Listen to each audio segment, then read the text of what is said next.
My entire life changed in 17 seconds. It started in, well, the one I'm talking about was in 8th grade. I was morbidly obese at that point in time due to just bad habits, COVID, everything like that. And I remember so clearly, I was sitting on the floor of my bedroom one day in like May of 8th grade, and I was just sitting there and I was just thinking. And I made a decision at that point in time. Oh, I didn't sit for too long. I sat for maybe an hour, 2 hours. But it only took not even 17 seconds. It only took less than 5 seconds for me to finally make the decision to make a change in my life. It only took me 5 seconds to completely change my identity from being someone that was unhealthy to being someone that was healthy. And from there, it only took a few months for that change to be reflected on the outside world. It only took a few months for me to lose 50 pounds. It only took a few months for me to start exercising, for me to start counting calories. It only took a few months for me to get to the weight that I wanted to be, for me to start looking better, to start feeling better physically. It only took 17 seconds for my entire life to change from that point on.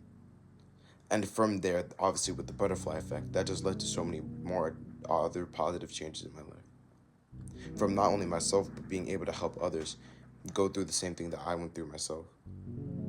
It only took 17 seconds for my entire life to change. And I think that that story is really just reflective of the importance of each individual moment. The amount of power that can be held in each individual moment, as long as we allow there to be power there. It's about recognizing how much we can change in just such a short amount of time.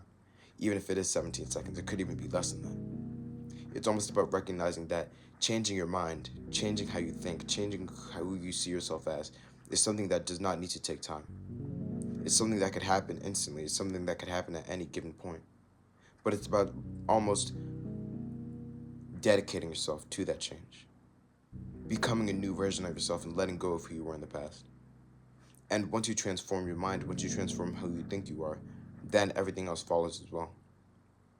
And I'm not saying that everything else will follow instantly. That's not what I mean. But it's almost that if you transform your mind to a point where you have what you want, then you're no longer going to need to see it physically change as well.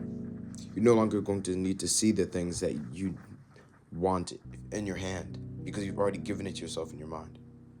It's about recognizing that everything that we want is not necessarily the physical thing, but it's rather what it represents. It's almost the emotion that we gain from having that thing.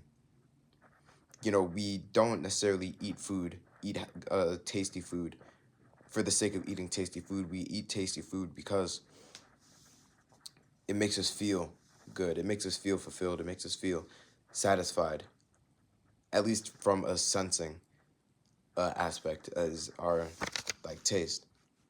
You know, we don't want all that money so that we can literally have money, because if money was not worth anything to you emotionally, then you wouldn't want it.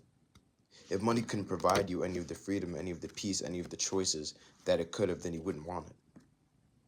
So it's about recognizing that everything in the world, it only has power because we give it power. Everything in the world is just almost a reflection of what it can do for us. So it's almost important that we recognize that we could do all those things for ourselves as well. And like I said, I don't mean that in a physical sense, but I mean that in an emotional sense. I mean that we can feel anything that we want to at any given point in time. It's not dependent on seeing the physical world change for us to feel emotion. So if we allow ourselves to feel what we want to feel, if we were in our ideal situations, if we allow ourselves to feel that in the present moment, if we allow ourselves to think like that in the present moment, if we allow ourselves to be that person mentally, spiritually, and emotionally in the present moment, then who's to say that we aren't that? And then who's to say that over time we won't just, or the outside world won't just naturally shift to that as well? I think it's about recognizing how much power our mind has, how much power our thoughts have, how much power our emotions have, and almost minimizing the amount of power that the physical world has. Because the world only has value because we ourselves give it value.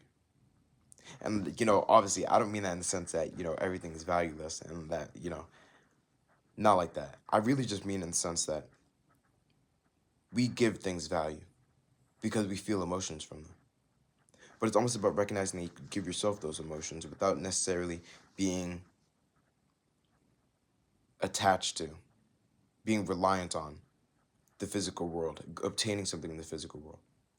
The best example I could have is all the people that, they work so hard for something they got it and then they're still not happy. They're not happy because they didn't allow themselves to be happy. They're not happy because happiness is something that comes from within. Happiness isn't something that, oh, once I have this, I'll be happy. That's why I genuinely think that money can't buy happiness. Because it's almost that if you have as much money as you want in the world, that doesn't necessarily mean that you're going to be happy. But happiness is free. Happiness is something that you can give to yourself at any point in time. And I think that if we allow ourselves to feel the emotions that we want to experience in the present moment, the emotions of having everything that we want, and then we just have faith that the outside world, that God will allow the outside world, the external world, to align with that, then I think it will align as long as it aligns with God's will. And I think that really aligns with the Bible verse I have for this video, which is taken from Romans 12, verse 2. I've used this in other videos before, too, but I think it really fits here. And it says, "Do not conform to the patterns of this world, but be transformed by the renewing of your mind. Then you will be able to test and approve what God's will is, his good, pleasing, and perfect will." So what I understand from this verse is literally it's saying that do not allow yourself to be controlled by the outside world, but rather be transformed, rather changed by the renewing of your mind, who you think you are, how you feel, your emotions, your thoughts. And then you'll be able to test and improve what God's will is. Then we'll really be able to see whether or not something is meant for us or not. Because if we emotionally and if we mentally align with having that said thing, then we get to see whether or not it's God's will in our lives to actually physically have that thing. And we see that by seeing if we do end up physically gaining that thing. So then it's really just about having faith in God that everything will align with what he wants. Everything will align with what he has in store for our lives. But still substantiating the feelings of what you want in God's will, in your own heart, and in your own mind, and your thoughts as well. So, I hope just something from this video. It's just a thought that I've been having for a while now. I've been watching a bunch of different videos on it. I've been just reading up a bit, and I'm really just starting to understand a lot of what this means, and I'm starting to have a greater understanding of a lot of the verses that are in the Bible, a lot of the things that God intended to say to us. So, yeah, I hope you took something from this video, and thank you for watching.